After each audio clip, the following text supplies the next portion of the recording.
introduce all of them, and when you want to ask questions later in the presentation, their names are in the order that they're seated, and you, again, can see their names from left to right, so you'll know the person and the city that they're from. There were a lot of ways that we could approach this panel on the impact of growth in Deschutes County. And I talked to a couple of people at the county, and one of the things they suggested was inviting people from the largest city in Deschutes County and the smallest city in Deschutes County, and then also from EDCO, who takes a more regional perspective. So I'll start with introducing Brent. Brent Bybee attended Oregon State University and graduated with a BS in Natural Resources. He worked with Wasco County as an assistant and associate planner for 6 years, and in Crook County as the planning manager for 2 years. Brent has been the principal planner with the city of La Pine for the past year.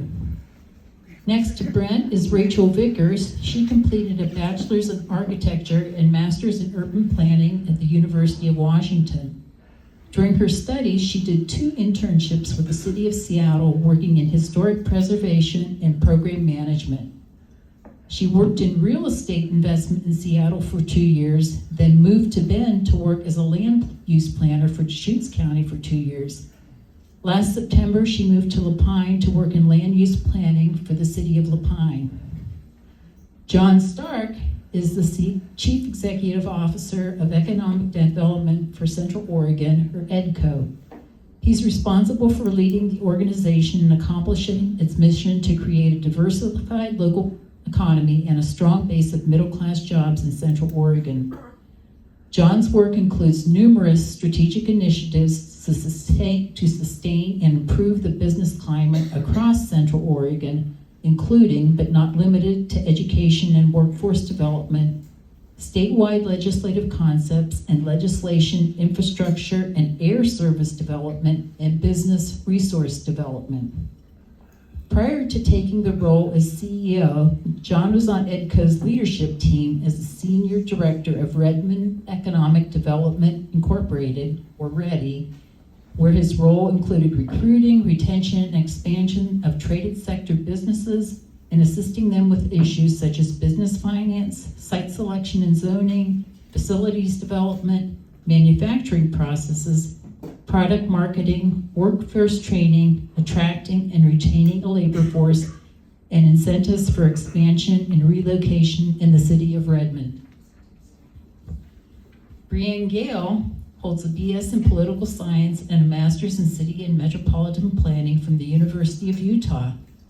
She has worked as a design review planner with the city of Seattle and a principal planner with Salt Lake City. During her 5 years with Salt Lake City, she managed the creation and adoption of the city's comprehensive citywide strategic plan and vision, and worked as a project coordinator with the Salt Lake City Redevelopment Agency, focusing on urban development and redevelopment and infill. BreAnne has lived in Central Oregon for 8 years, initially working as the principal planner for Sisters for 3 years. She's now a senior long-range planner with the city of Bend, focusing on housing and growth development. Elyse Vukelich has a master's in urban planning and policy from the University of Illinois at Chicago. She's an associate planner in the city of Bend's growth management division. She has 8 years of planning experience in both Illinois and Oregon, planning for a variety of cities, including industrial, urban, and suburban settings. In 2023, she served as the project manager for the City of Bend's Climate-Friendly Areas Study. So you can see we have a lot of experience across all of the cities in Central Oregon, even though they're now specifically associated with Bend and La Pine. So we're going to start our first question with a little bit on land use, which we did hear from Ariel Nelson last month.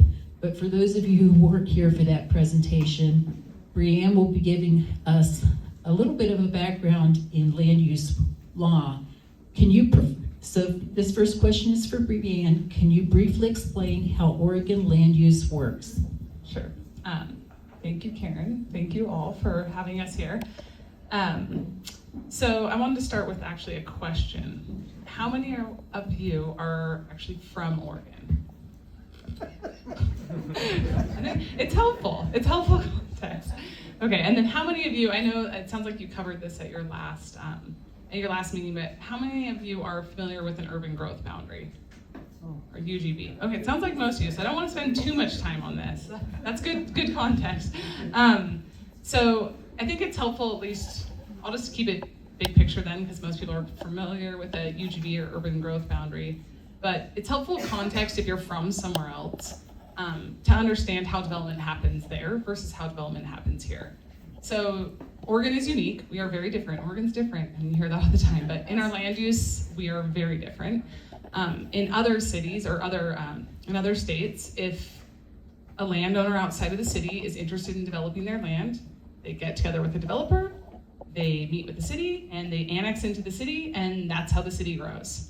In Oregon, that is not how that happens. It sounds like most of you are familiar with this concept, but we have what's called an urban growth boundary. We're required, the state plays a very large role in our planning and how we do our planning. It is very data-based. The state gives us our population forecast. We are required as a city, as are all cities in Oregon, to make sure that we have an adequate supply to accommodate 20 years of growth, both for residential growth and for employment growth. So at its highest level, that is essentially how it works. We do pretty in-depth studies for housing capacity analysis to see how much room we have inside of our UGB before we could actually go and expand our UGB. We would need to look, what can we do first inside our UGB? Thank you, BreAnne. And this question is for Brent. One of the concerns people have had is about our cities merging as they grow. And one question for Brent is there anything to prevent cities from becoming one continuous city so that they remain their own entities? All right. Yeah, thank you. Thanks for having us today, folks. BreAnne kind of touched on UGBs and what it takes to expand. You know, there really needs to be a shortage of certain types of land to be able to expand a UGB. Having experience with both city and county planning, they're two completely different worlds. Follow most of the same state statute guidelines and administrative rules, but county planning is much more geared towards resource protection, forest and farmland, whereas city planning, we're focusing on infill and economic development and city things. But really what limits communities from connecting and in relation to Central Oregon is that state protection of resource land. With major protections on that land, it makes it very difficult for cities to justify expanding our urban growth boundary our urban growth boundary. So if cities in Central Oregon were ever to be connected one day, it would be far, far in the future from now. There would have to be a major population down here similar to Portland. So, yeah. So this next question will start with Elyse. Elyse, what are 3 things you feel are critical for growth management, and how has Ben managed growth in the past, and how do you plan to in the future? Thank you. I'm going to answer the second part of the question first. So how has Ben planned for growth in the past? I think a really common misconception is that Ben has not planned for growth. Something I've witnessed is just walking around town and you see maybe like a new building going up. It's a little bit taller maybe than the other buildings around it. I've witnessed strangers kind of look at it and say, gosh, we're just growing uncontrollably. I would like to dispel that myth. Buildings that are going up are all done basically according to our comprehensive plan. The City of Bend has a comprehensive plan which serves as kind of a roadmap for where we should be in the future. The one that we have right now was approved in 2016, and it came in conjunction with the expansion of our urban growth boundary. It was the result of years of community engagement and discussion and ultimately decisions amongst our elected officials. So that is ultimately what guides our city. this gets translated into our development code or zoning code, which is what a builder has to follow when they build a building. So I think when you look at a building that's going up, it's not an accident, it's not like haphazardly approved. It is intended to be there because somebody decided to build it, and we have rules around how it's built. Second part of the question, 3 things that are critical for growth management. First, kind of building off of what I said about our comprehensive plan being the result of years of community engagement, public involvement in planning is really important. You'll sometimes hear planners say, like a plan that sits on a shelf as a negative term for a plan that maybe a lot of work went into it, but it's not getting used. I think if a city does adequate community engagement, there's momentum and there's public buy-in, and that plan is more likely to become a reality. Number 2 is infrastructure, and I'm saying that in reference to our transportation system, so roads, sidewalks, bike lanes, water and sewer systems. If those are not adequately built and serviced, that can hinder development. So as a city, making sure that we're investing in those where they need to be invested in is really important. And what's my last thing? Funding. Funding is very important. All of these things require money, so a really good plan should identify funding sources that we can use to actually make improvements. Thank you, Elyse. So same question to Brent, but with the Lapine perspective. Same 2 questions to Brent. Thank you. So yeah, Elyse touched on the fact too that public involvement is a major aspect. I really do mean it when I say thank you for coming here today. You know, as a planner, this is what we enjoy. We love working with the community, getting out and hearing everyone's opinion about what they want their community to look like. I'm gonna kind of mirror Elyse's points. Lapine is the youngest city in the state. We incorporated in 2006 and adopted our comprehensive plan in 2010. It has not been updated since then. We are in the process right now, the beginning stages of updating our comprehensive plan. When I came on with the city, that was something major that we identified that needed to happen to make sure that we were prepared for the amount of growth that is coming to Lapine, because we are growing at a very fast rate. We're the 2nd fastest growing city in the state. Yeah. Making sure that we have a good plan in place for the future. That's definitely number 1. Infrastructure. Being the youngest city in the state, we do have growing pains. 50% of our roads are either owned by the county or by the state. And we are slowly taking those roads on, but you know, with a city staff of 12, it's hard for us to manage that in the beginning stages. So eventually over time, you know, we'll get there to a point where we can manage that, but it's gonna take a little bit. Infrastructure, there's a lot of systems, and I think Rachel's gonna touch on some of this later on, but we have a wastewater system in town that is non-conventional. Lapine is very flat. We don't have the topography to allow for gravity-fed systems. So we have a steg system for wastewater where folks have tanks on their property still. The solids stay there, the liquids go to the wastewater treatment facility via pump. And those pump stations, some of them are old and outdated, and we are in the process of trying to make sure that we don't reach a point of critical failure on some of those. I won't touch on how Bend has managed growth, but Lapine, being the youngest city in the state, we're still trying to figure that out, and most of that is through the public process that we're going through right now with the comprehensive plan update. We went out this last fall and late summer and did a visioning process with the city and everyone in the community, and we asked 3 very general questions. From that, we were able to get vision statements from the community that accurately reflect, we haven't received any opposition to them, but vision statements that reflect what the community wants Lapine to look like.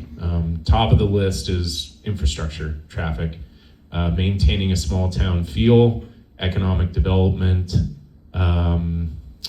Parks, that was a big one as well, and also adequate grocery stores in the area. That was a number. That was on a lot of the survey responses we received as well.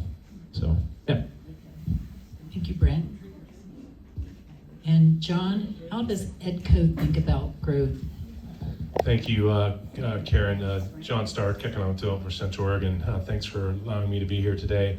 So I heard two things that I'll reflect on. One, Brent talked about sort of communication back. What do we want our community to look like? And well, that's how EDCO was founded.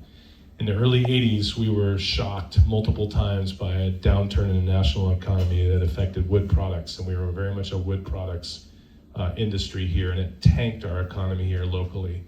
And we were founded on the premise, let's change that by design instead of letting those economies happen to us by chance.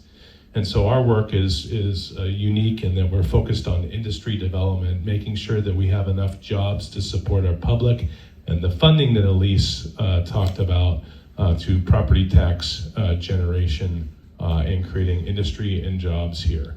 If you were to look at Deschutes County's top 10 taxpayers on our tax roll, 5 of those companies are traded sector industries.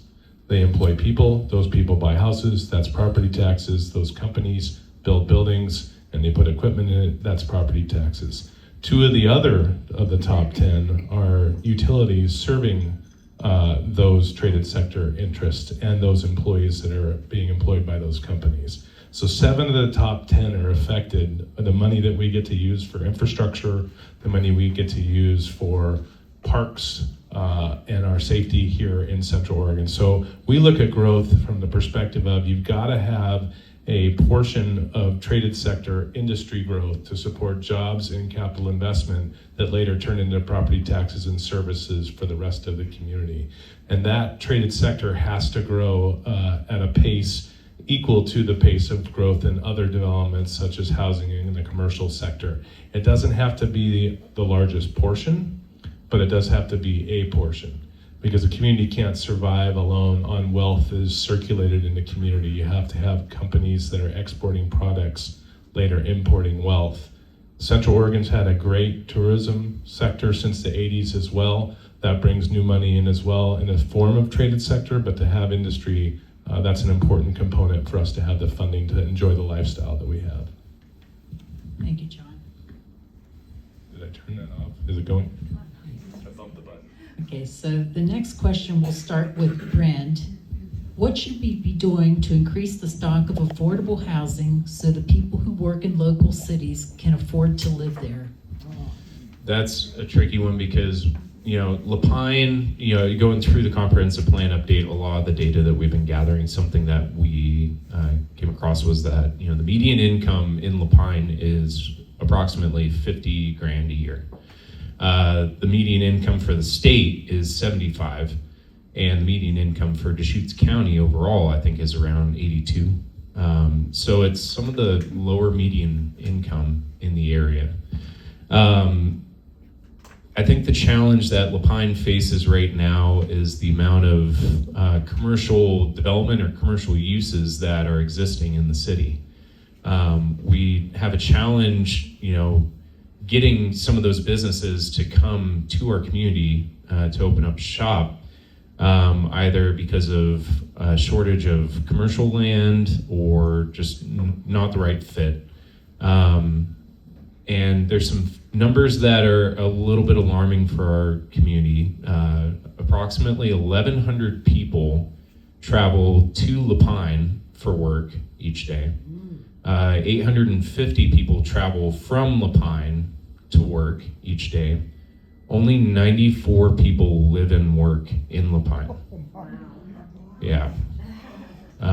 So that really speaks to the fact that we need to get moving on economic development. And through the comprehensive plan update, and one of the points that we submitted within our application for a technical assistance grant from the state to complete our comprehensive plan was to identify incentives for commercial uses or industrial uses to come to the city of Lapine. Right now, industrial land is dirt cheap in Lapine. If you want to come to Lapine and start an industrial use, it's prime time. The trick that we're facing with that is material costs for buildings. Nobody wants to build a new building because it's too expensive. So they're looking for existing buildings, but we, as a young city, we don't have that. We have the land, it's cheap, but you're gonna have to build on it. And so speaking to incentives, what a lot of other larger communities like the city of Bend or other jurisdictions do to incentivize that development coming in is SDC waivers, which are system development charges. You're paying for infrastructure, traffic effects, whatnot.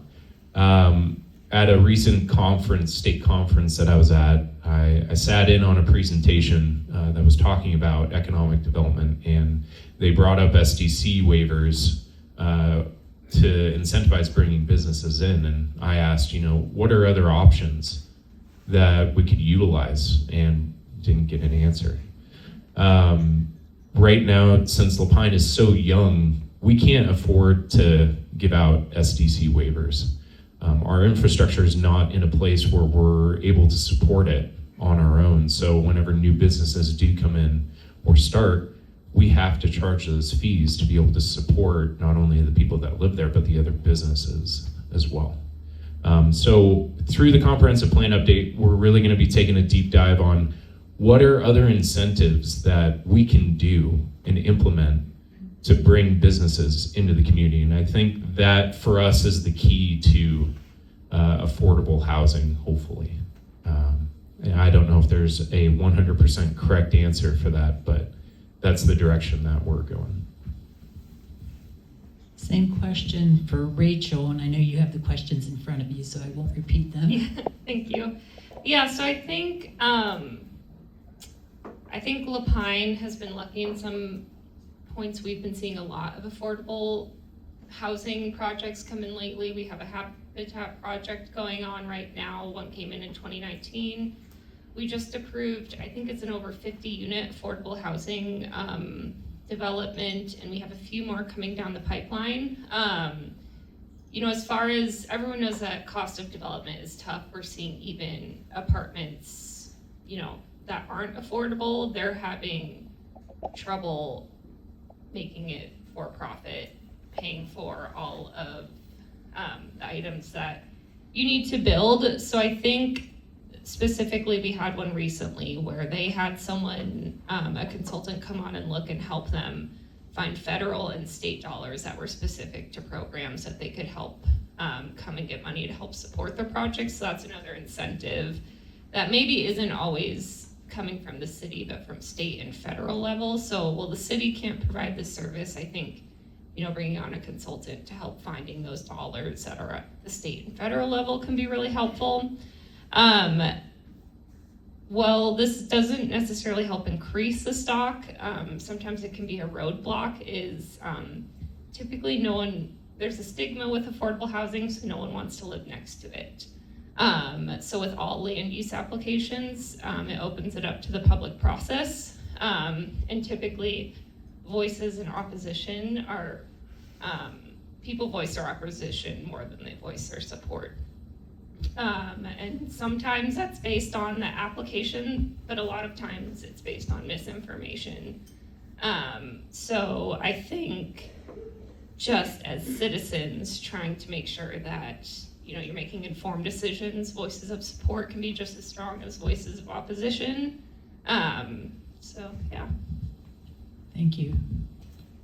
Next, we'll have BreAnne talk about this issue of affordable housing in Bend.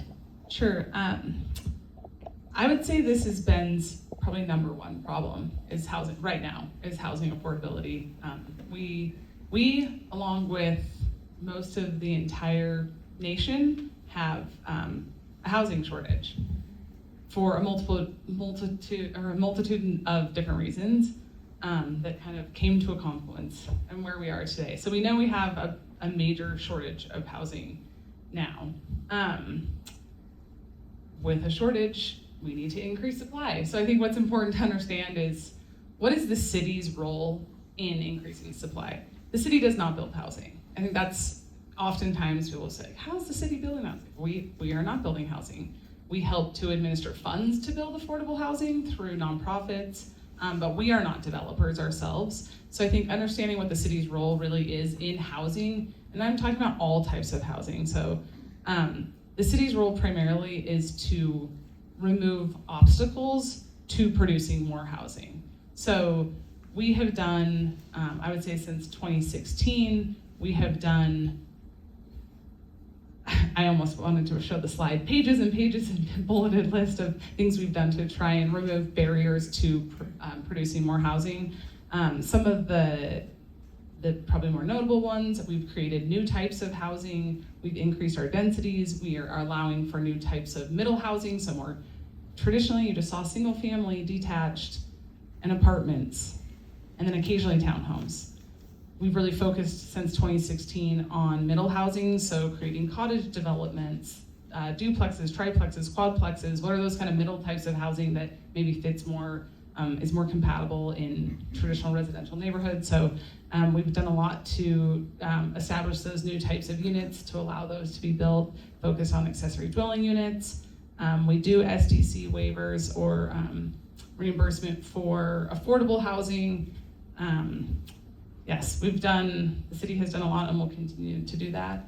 The big thing is we need to start looking at other types of housing for all income levels, because ultimately, I mean, there's a musical chairs analogy that we talk about is if chairs were houses and we have people playing musical chairs and the music stops and there's less chairs than there are people, everybody's gonna grab a chair. But there's gonna be a couple people that didn't get a chair. And those are gonna be the people that have the least amount of money, because everybody that has money is gonna hurry and grab a chair. So as long as supply stays low, we will continue to have an affordable housing problem. Can they say what SDCs are? Oh, sorry, system development charges. I think Brent mentioned that. Those are traditionally a fee that a developer pays per unit for water, sewer, transportation, and parks. And then this question will start with Elyse. In addition to affordable housing, what do you think are the most serious problems facing your respective communities? So Elyse will be talking about Bend and some of the solutions. Yeah, so the two things that come to mind for me are dealing with the effects of climate change, specifically wildfire, and a dependency on automobiles as our primary form of transportation. In terms of wildfire, we do have some things in place to protect people internally in Bend from wildfire. We have an emergency manager who's responsible for emergency preparedness, things like emergency alerts, an evacuation plan. And then we also, I think, are starting to think about development on the edge of Bend in terms of wildfire a little bit more. There was a neighborhood that was part of our 2016 urban growth boundary expansion called Discovery West that actually has its own wildfire plan that's embedded in our code. Another recently planned but not yet developed property is the Stevens Road tract on the southeast side of Bend. The concept plan that the city did also included a lot of information about preparedness for wildfires. In addition to that, I think there's the actual effect of wildfires that take place near us but not within Bend. So smoke, like how are we going to adapt to a summer that is just continually becoming smokier? So some things that come to mind for me are maybe far in the future, we need to think more about indoor public spaces. And we all obviously love to be outside, but building spaces that people can go to shelter from smoke, specifically our houseless population. And then also, I think keeping our economy diversified so that a super smoky summer that might hamper tourism doesn't kind of tank us locally. The second thing I was mentioning was auto dependency. And when I say that, I just mean a reliance on cars. Like most West Coast American cities, Bend developed with the automobile. As a result, only the older parts of Bend are really walkable and bikeable. This is something we really have to work on as a city, and it's embedded in our transportation plans. Traffic is a super common concern, and all of us have sat in traffic in Bend before. But if you continually widen roads, you do not reduce traffic, you actually induce demand. And if anyone's ever seen a picture of those like 16-lane highways in China, you'll know what I'm talking about. So investing in our pedestrian, bike, and public transportation infrastructure is gonna be really important for reducing traffic. Thank you. Thank you. So next person to address this will be John, talking about the serious problems and solutions in addition to housing. Yeah, thank you. Again, I look at it a little different lens, but the problems are very similar. So we've talked a lot about housing. Thinking about how we got here, right? So Bend was on a pretty solid trajectory in all of Central Oregon of population growth. We've led the state. The pandemic happened, we didn't decelerate, it accelerated. So people working from home represented about 8%, 12% at the high water mark pre-pandemic of our workforce. It's now 24%, doubled. And so we saw more people moving in with jobs. And then the job demand went up, 1,600 job openings about a year and a half ago here in the Central Oregon area. It's half of that now. Not because those jobs got filled, but because companies just figured it out. The economy's flattened and they're not as needed today. But we still have 800-900 job openings here on the high desert. So workforce is a big part of that. And when the workforce that you're trying to recruit for the average wages that you have here doesn't match up with your housing costs, it makes it very difficult for you to grow as a company. Maybe we shouldn't bring so many businesses here. In other words, we overdeveloped to the point where now we've developed to the point we have other problems. Sure. So bringing more, getting more businesses here isn't our problem now. So again, going back to kind of the basics of economics, right? So businesses employ people that create property taxes that pay for water, sewer, streets, roads, police, fire. So it's an essential part. Now, maybe the right types of businesses could be part of that conversation. But when you take an accelerated population like we've seen since the pandemic, we're driving our own need for services in businesses. Gas stations, insurance companies, banks. So it's not just those industry companies. Right, but what I'm saying is when the population grows, you've got a need for services. So the right types of businesses are important to that equation, right? And as we've grown as population, it's come from in-migration from various parts of California, Portland, Seattle. They have different expectations in terms of what they want in terms of services, shopping, and the like. So that's changed over time. So I think the conversation is, what are the right types of businesses? What do we need to recruit here for us to continue to maintain the same level of service that we've had and enjoyed, or even growing that level of service? Maybe we should just stop recruiting and just kind of stay where we are. We will run out of money. We'll run out of money. Like I said, the top 5 taxpayers in the county are traded sector industry businesses. Those people are paying the taxes that allow us to build roads and streets. It's a never-ending cycle. Yep, it has to be. It has to be. Let's take that offline. So let's take that offline. So I want to continue to talk about utilities. So utility infrastructure is something that has become more and more of a challenge in the last 5 years than the preceding 5 years. We as a population of people are consuming more power than we have ever consumed in our lives. Just because we've moved to electric cars, that power has to come from somewhere. Our homes are using more power because of the need for air conditioning and all the things that we plug in. Multifamily facilities are drawing power like that of a large manufacturer here today. So our consumption for power is up, and our power generation is down. And so the city of Bend, the city of Redmond, the city of Prineville has seen this forefront to where we're running out of power. Now the utilities are doing something about it. Hundreds of millions of dollars are being invested in infrastructure, both from the Bonneville Power Administration, our local utilities, both the member-owned and the investor-owned utilities. So it is getting better, and they are investing in infrastructure, but it's not here yet. It's a lot of funds to make those utilities available, and it takes time to acquire rights of way to deliver it. That also includes water. Most of you probably saw the article in the paper on Tuesday that water rights are being denied up in Redmond. Bend has an application in. And so we're regulating our way, or trying to anyways, our way to prosperity, and that's not going to help us. That's not going to do us any good. We've got to think about and have good conversations about our environmental stewardship, but be pragmatic based on what our demands are for those utilities. So that's an important part of the conversation. And then I'll close with the fact that, again, cities are growing faster than they can really manage. They're doing the best that they can. It's this lifestyle that brought all of us here. I got here 25 years ago, but I'm an immigrant as well. And I came here and I didn't close the door behind me. I said, okay, how do I help work through this growth and be a supporter of it in a way that makes sense for Bend? But I'm a visitor too. I just want to do my part to improve it. So at the end of the day, it's difficult to manage. We're the fastest growing region in the state, one of the fastest in the country. And I'd like to just compliment all the folks that are here at the table trying to figure this equation out, but it takes a tribe to do it, and we have to have these types of community conversations, and I'm happy to talk with you after as well. Thanks. Thank you.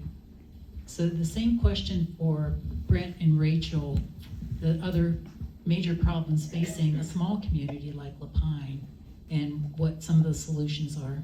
Yeah, so I've already touched on this. City updated, we adopted our comprehensive plan in 2010. The challenge that we're facing right now is that a lot of our code and comprehensive plan are remnants of Deschutes County from when the city took it over. There's even code citations within our code to the Deschutes County code still. And that was part of the reason why when I came on, we identified, okay, this needs to change. This needs to get updated and get us into a better place. So an updated comprehensive plan, which really reflects the community's needs and wants, is at the top of the list for making sure that that is addressed. Second, I didn't mention this in my bio, but I do have background in forestry. I did wildfire for 4 years as well. And when I came to Lapine and I took a drive around the community and I looked at the natural environment, I had major concerns about fire down there. Fire doesn't just start in the city or just start out in the county, and it doesn't know urban growth boundaries. It will go wherever it wants. And the northern end of town, for me at least right now, is a major concern. There's a lot of development, residential development up in that area that is threatened if wildfire were to come through that area. Something that we're doing to better protect the community from wildfire. We are going through a program called Community Planning Against Wildfire, CPAW for short. It's a free, federally funded program where Headwater Economics comes in and they'll take a look at our code, they'll take a look at the past fire history, they'll coordinate with local fire officials as well as city staff, and they will put together a list of recommendations that the community could potentially implement to better protect the community against wildfire, which could include code criteria that requires defensible space around your home, or if you have vegetation on the property, trees are limbed up 8 feet so that there aren't any ladder fuels to allow fire to get up into the canopy. Making sure your home is constructed of non-combustible materials such as hardy plank or cement board siding, not cedar shake roof, all that. And making sure that there's adequate water supply on site as well. Last point that I'll talk about is just the rate of growth. As I mentioned before, a lot of our infrastructure is outdated, and we are working to get that updated so that we can support our population. But being the second fastest growing city in the state, that is a major challenge in itself, just keeping up with that level of development. So, and I'll let Rachel touch on some other points. All right, so yeah, like Brent said, our infrastructure, that's a top priority because that can be a big public health and safety issue if those go past the critical failure point. Obviously, with all of those, you have to go out for RFP, secure money for that's very expensive processes. So it's not as simple as identifying an issue and fixing it right away. It can be a long process to get from noticing an issue to fixing it. And we're still the second fastest growing city in the state, and that's not gonna slow down and wait for our infrastructure. Secondly, transportation, Brent covered that. Over 50% of our roads are owned by either the state or the county. The ones that are owned by the city are what we call local access streets, so those are the lowest volume of traffic. Through our visioning process, I think it was the second or third top one, was people want us to focus on transportation. That can be difficult when we don't own the roads, because as much as we would like to put a stoplight on 97 somewhere or a roundabout, ODOT, their hands are tied as well. And the same with the county. So that is going to be a big challenge that we face. We also just don't have the staffing to take on all of those roads yet. And then going off of that, I think I wouldn't necessarily call it an issue, but just as Brent mentioned, we're a city staff of 12. Over half of that are public works department. So we have Brent, myself, we have an admin, we have our city recorder, we have our finance director, who also serves as assistant city manager and pretty much our HR director, and then we have our city manager, and then our public works employees. So I think that, and all those positions, we have state deadlines that we have to meet. When I get a land use application, I have 30 days to review an application and then 120 days to get it out. So just staying on top and meeting those deadlines and state regulations, we have a small staff to meet all of those. So focusing on those creative ideas to financing for affordable housing, as much as we would like to focus on those, we have to make sure we're meeting state regulations and providing a safe environment for the the people that live in the city. So the next question, we'll start with Brent. What are the hurdles to development in Lapine? I know you've alluded to some of those. Yeah, I'm not going to go too in depth on anything else. I think I've covered it adequately in terms of what needs to be updated and what needs to occur. And I think Rachel can touch on some of so I tend to handle more of the long range planning aspects for the city of Lapine, which this is the first time that Lapine has had 2 city planners. We were very lucky to get Rachel from Deschutes County to join us, but I'm going to let Rachel touch on the current planning side, which is more of, permits and applications coming through our office for approval rather than the long range vision. So, when someone applies for development, we review that, and then typically they go on for building permit review. One difficulty I think for developers is there's so many jurisdictions that you have to interact with, especially in Lapine. We have one area that we're trying to move our development where a road is owned by ODOT on 97 as well as the county. So you have to coordinate with ODOT as well as the county road department, and they both have different standards. You have to meet our standards. So it can be a lot of information to take in and try and get you from an idea to a permit and building and all of that. I would say the biggest hurdle that I'm seeing to development right now with permits is, Lapine is the fastest growing city. We've been mainly seeing that with residential development. I don't know if any of you have gone through Lapine recently, but all that development, if you're heading south on 97, if you look out the right side of your window, there's a bunch of new housing. So our commercial development is mainly undeveloped and some residential as well. So when you develop a property, there's often public improvements. So if there isn't a sidewalk, you have to build a sidewalk. There's SDCs like we've mentioned before. Typically, if there's already development there, we look at what's there, what's been paid for SDCs, and what you're proposing, does it go over the use, and you have to pay the difference. But if there's nothing there, those SDCs can be upwards of $150,000 or more. So it's a significant price, including sidewalks, street trees, all of that. So I would say that is the biggest hurdles. We see people come in, and all of a sudden, typically you have to build all the public infrastructure as well as pay these high SDCs. So next we'll have BreAnne address the hurdles to development in Bend. Sure, I would say, I'll try and keep it brief. I'd say land cost is probably the number one. Our cost of land is high, and land availability. We don't have a lot of easy sites left. So anything that was easy to develop, it's been developed for the most part.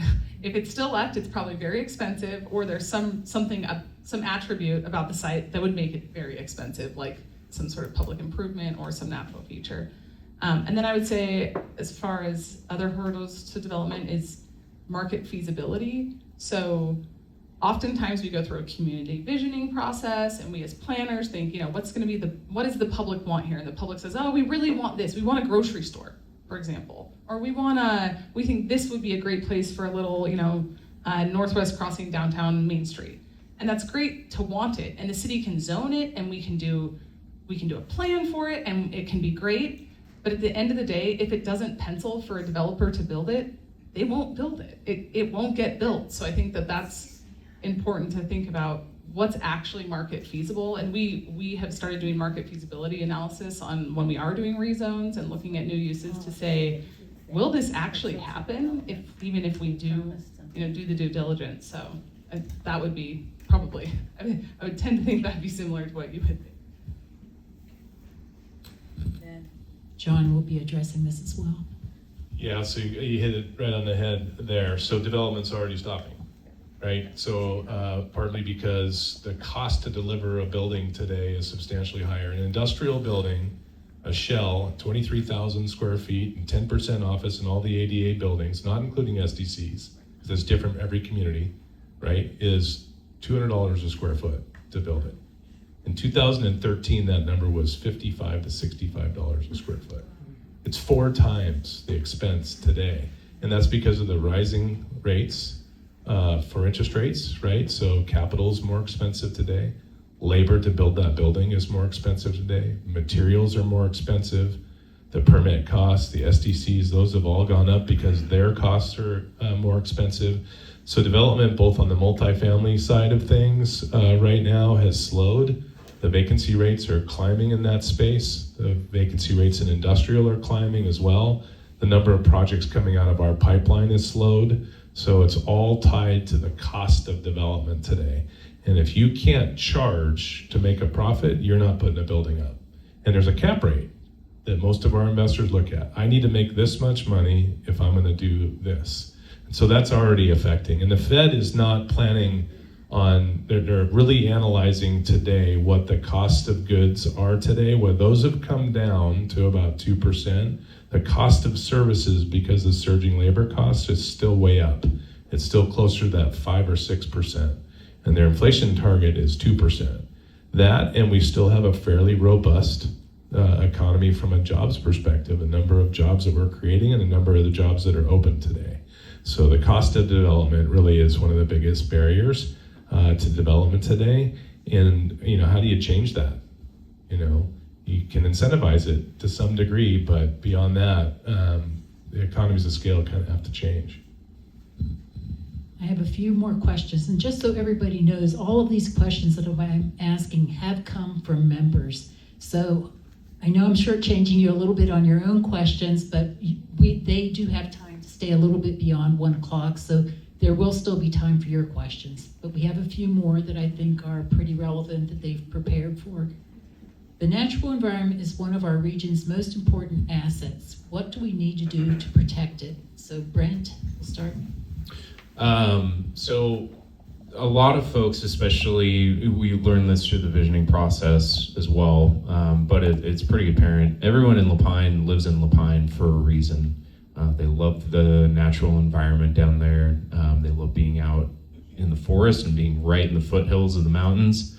It's in the name, Lapine, the pine. I mean, one thing that we've identified moving forward that we can implement, which has been in our comprehensive plan, but has not been implemented, we're working with our planning commission to get this implemented, is retention of on-site trees. You know, we've had a lot of commercial development come down there where the first thing they do is just completely clear the land, which is a shame. There's a lot of mature trees on those properties that could be retained and utilized. And that's something that we are proposing within our code right now through some code amendments is, you know, any trees that are larger than a certain size must be retained. If they can't be retained, they need to be replaced on the property in a different location.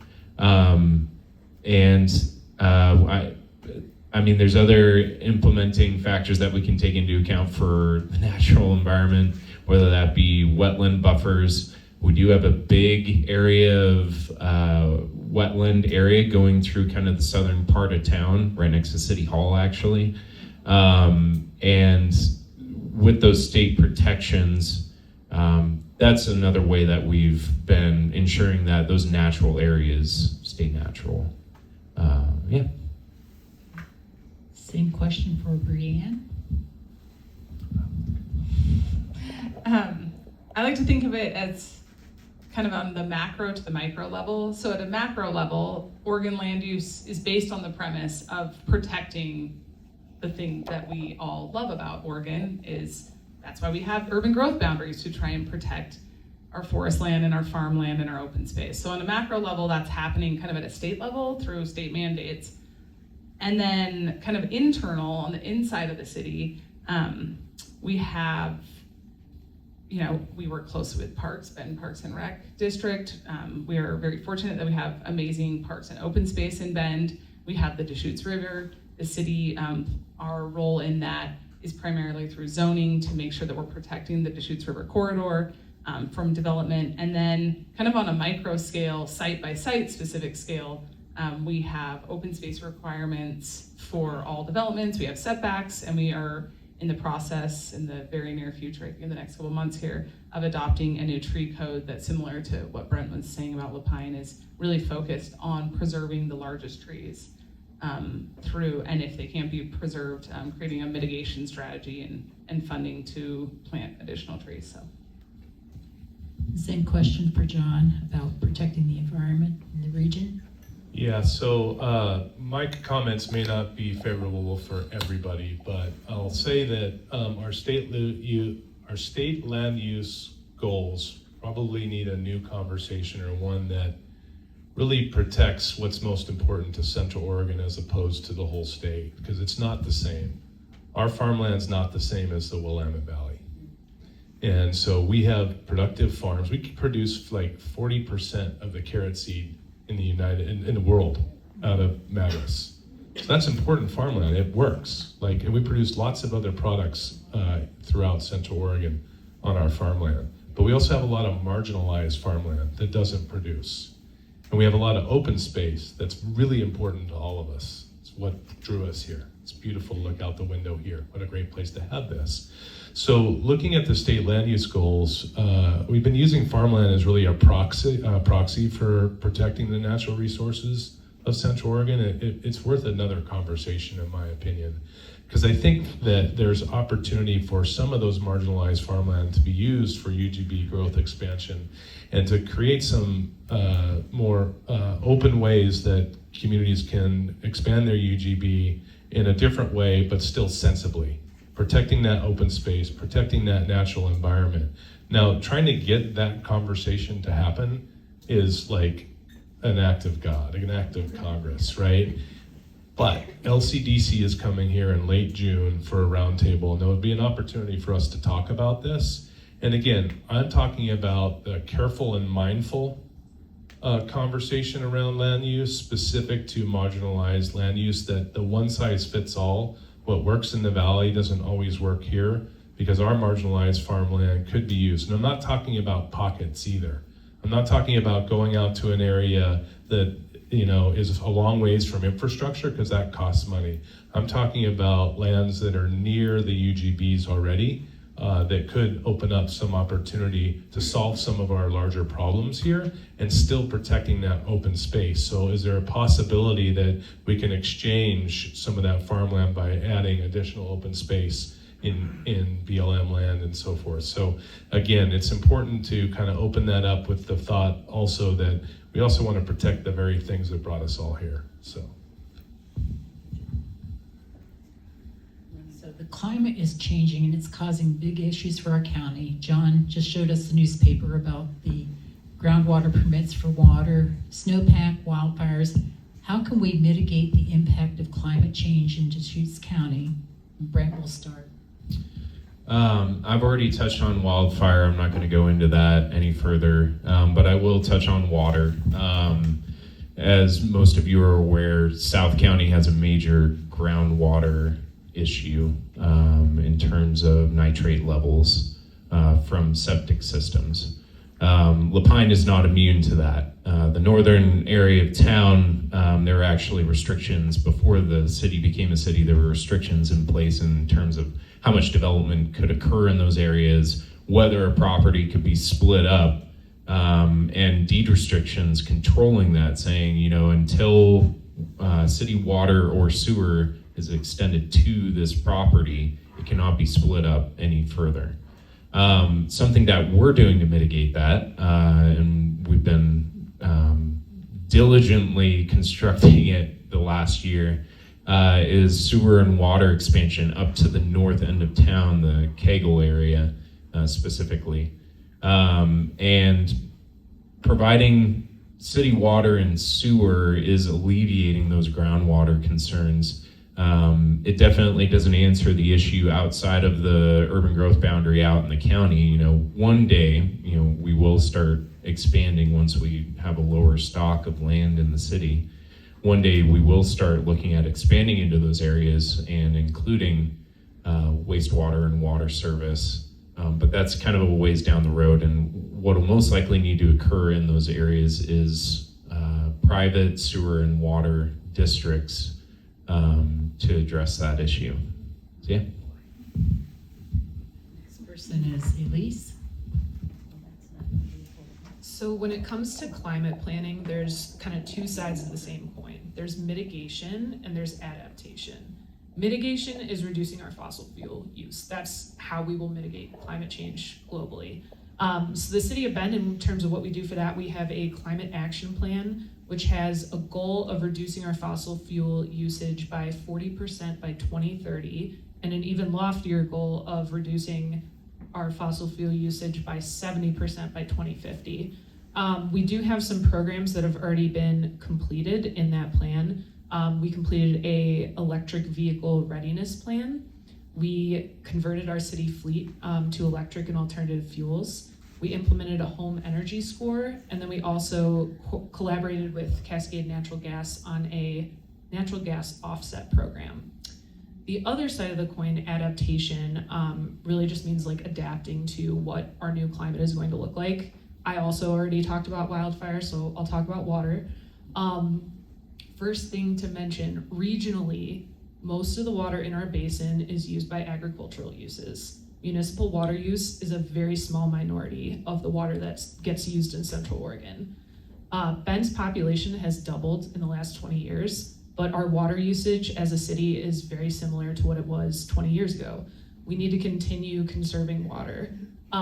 Development is actually a way to conserve water. 54% of water that's used in the city is used by single-family homes. The larger the lot size, the more water that's used. So I'm saying this because we're talking a lot about growing up versus growing out, which is what the Oregon land use system incentivizes us to do, but it's actually critical in terms of conserving our resources. A city that is endless suburban sprawl will use more resources and more water than a city that has a dense urban core. Same question for John.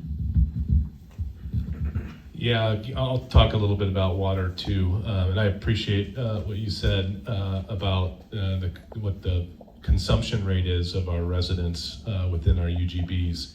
Right now, those folks that are outside of UGBs, and many of you may be there, aren't regulated by meters.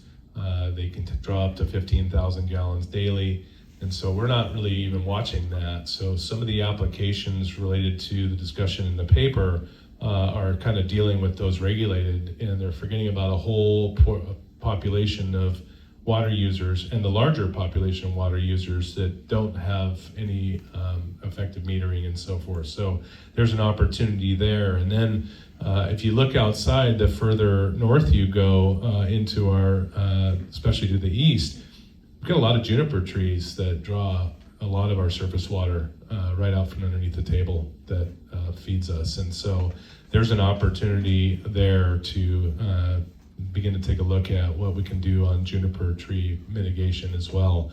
And then I'll echo the conservation side of things.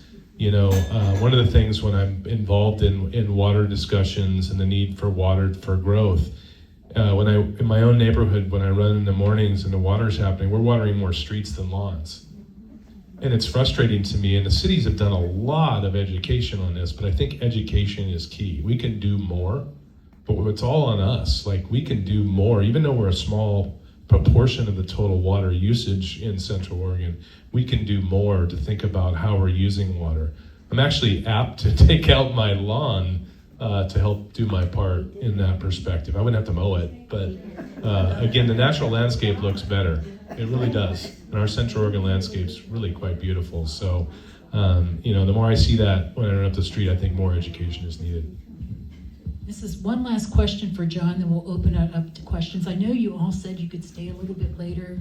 How long do you think you could stay? Okay. Yeah. Okay. Look, I know we can drift, so this is the last question for John. Is there any discussion at the state or local level to incentivize growth in other beautiful areas of Central or Eastern Oregon along the I-84, Highway 97, or Highway 20 corridors that already have established population centers? You bet. Just like here, there are incentive programs like the Enterprise Zone program that supports industrial development. It provides a very short window of property tax exemption while those companies are expending a lot of money for 3 to 5 years. And then all of that comes on the rolls. Meanwhile, they're creating jobs that are buying houses and creating other property tax mechanisms. So those exist. There's over 70 of them in the state. They exist in the Dalles, and the further east you go, they have it in Hood River, they have it in the Port of Moreau, it's in Umatilla, and it has attracted companies. The other tool is TIF financing, tax increment financing, which is a tool that's used usually in downtowns, but not always, and that's to help sort of take an area it's blighted, draw a cap on the property taxes, and use any new property taxes to incentivize development.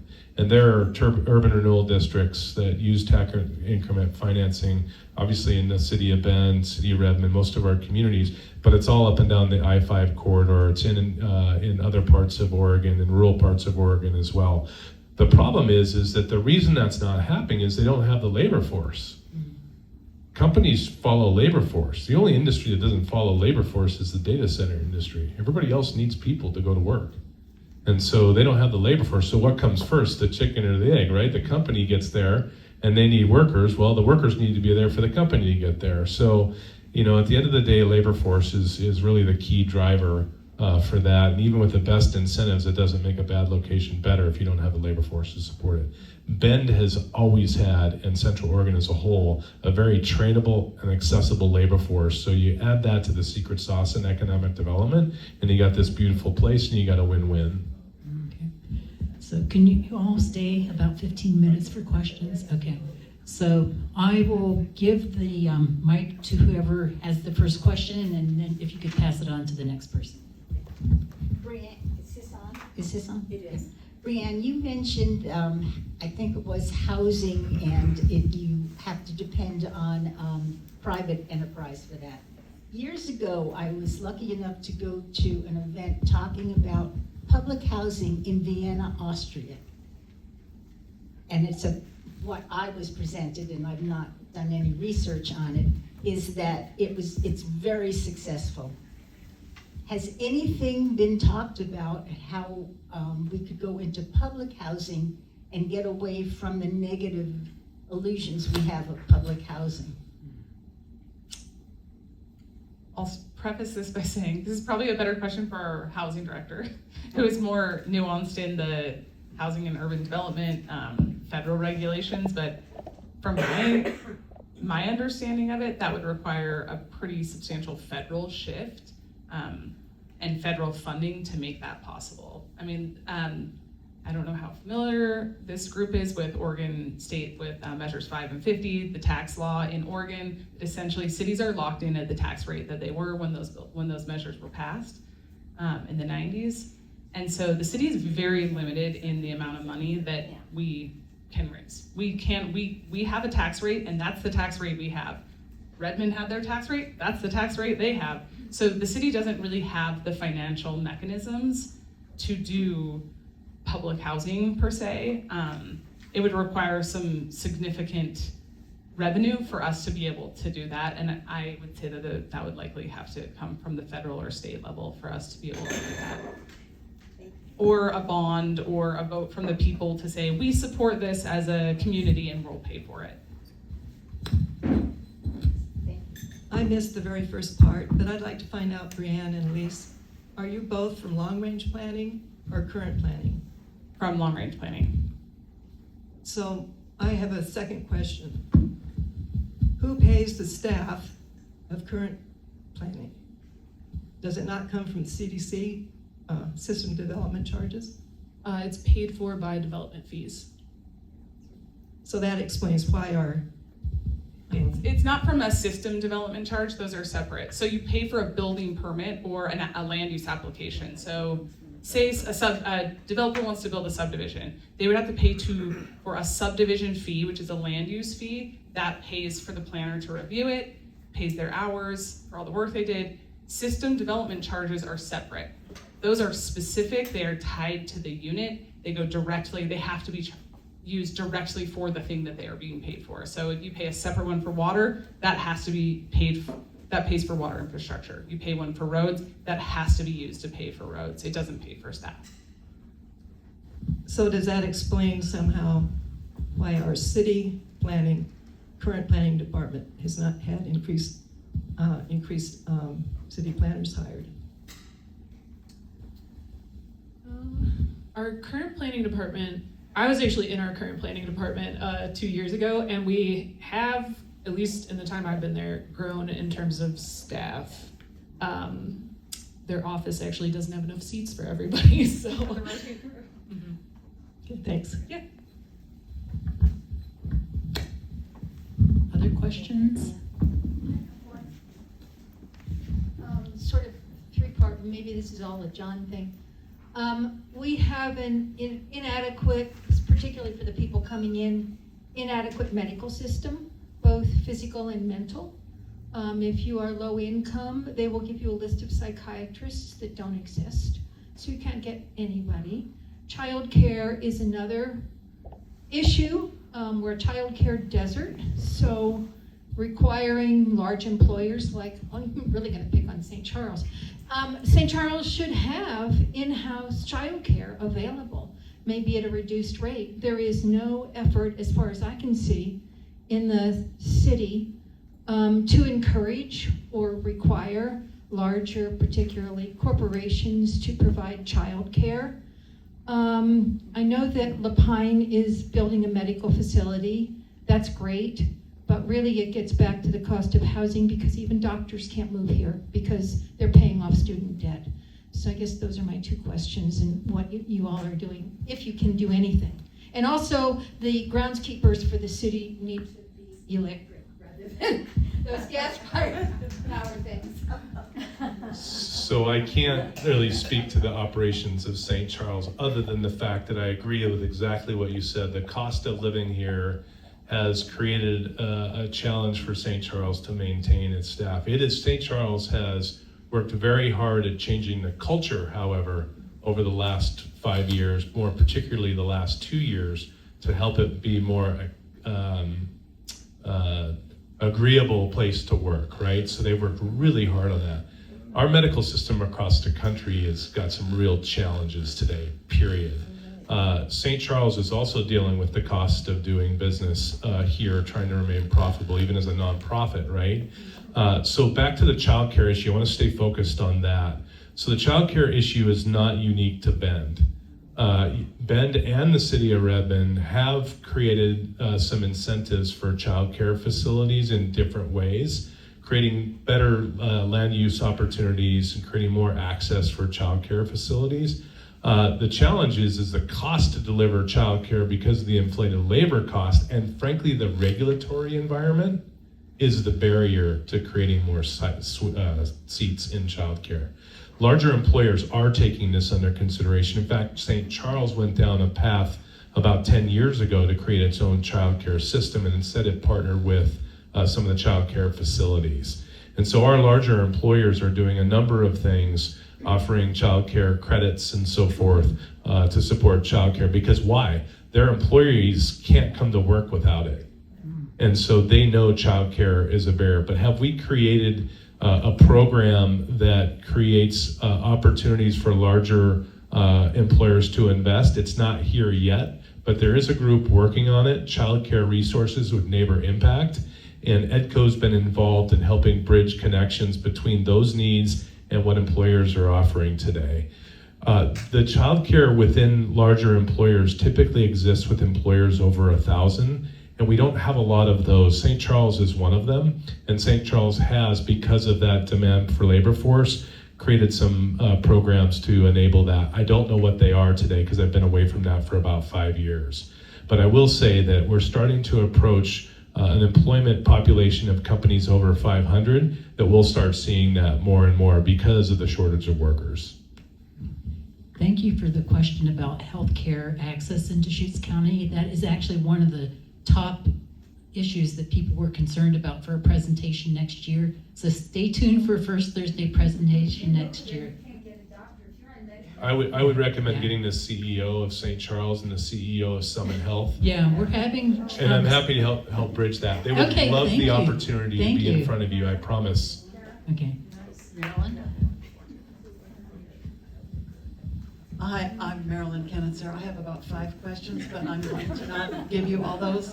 One is just sort of a burning question for me, but not a group. I'm on the water committee. I'm also very experienced in land use since 1975, I think, before LCDC.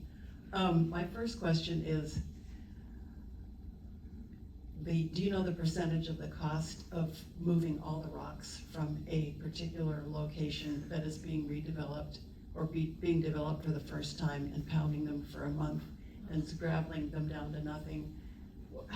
That's so much different than anywhere else, is the cost of that rock removal.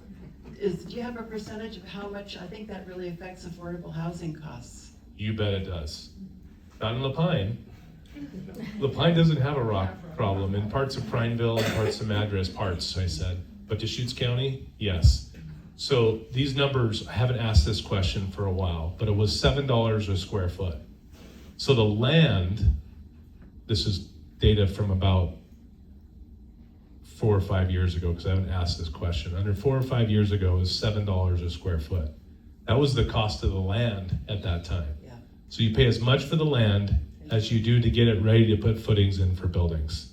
And I would imagine, given our labor cost and what's gone up, I would imagine it's probably gone up similarly to the cost of land. So an industrial parcel here in Bend, average, not in the mixed use area, is like $12 to $15 a square foot. So all it would take is the labor and the materials cost to build, to do that site work to go up by the same, and I would imagine it has. Okay, thanks. And then I have another question from 3 of the people, and that is, are the both of you cities following the rulemaking for the Oregon Water Resources Division on groundwater? Are you following that? Are you supporting it? I know our utilities department is closely involved in that. We have a utility, the director is the one in charge of water. We're more the infrastructure side of it, of planning to actually get the water to the home. So, but we as a city, the city is very supportive of staff being very involved in rulemaking. I'm sitting on that the ONA, NAPTAC is what we call it, but the Needs and Production Technical Advisory Committee. We have several city staff that sit on the rulemaking committee for most. We follow it very closely as a city, so all of the rulemaking in general, I know we're very involved, more so than anywhere I've ever worked. I would say that. Good. And then finally, we have a number of people who would like to maybe speak with planners in private, or make an appointment with you. Who would we talk to in the city of Bend to do that? It might depend on what the questions are. So if they're long range planning, if you have a question about, can I add this to my house? That would be current planning. Or what's this happening next door? I could look it up for you. But if it's more of a long range. It's more dealing with the connectivity between water and land use availability, water availability and land use planning. That would be our group, and probably we would want to bring in our utilities director, who would be is more tied into the kind of longer term vision or longer term plans for water. Okay, so I'd maybe get a hold of you. You can get a hold of us and we can put you in somebody over in your department, and Brian. It'd probably be Damien in our group, but you can reach out to either of us and we can put you in touch with the right person. Great, thank you. Recently, the Forest Service announced that Bend was going to be a pilot area for some of their implementation of their national wildfire strategy. Can you tell us what kind of consultation went on with the city of Bend to come to that conclusion? I was not, that's kind of out of my wheelhouse. It's out of my wheelhouse. I was not, if that occurred, it wouldn't have been likely with our department. That would have been more of like a higher level conversation. Yeah, I mentioned we have an emergency manager. That's a relatively new position. I think it was instituted about a year ago, so that would be the person to talk to about that. What is that person's name? Carrie Carl. Thank you.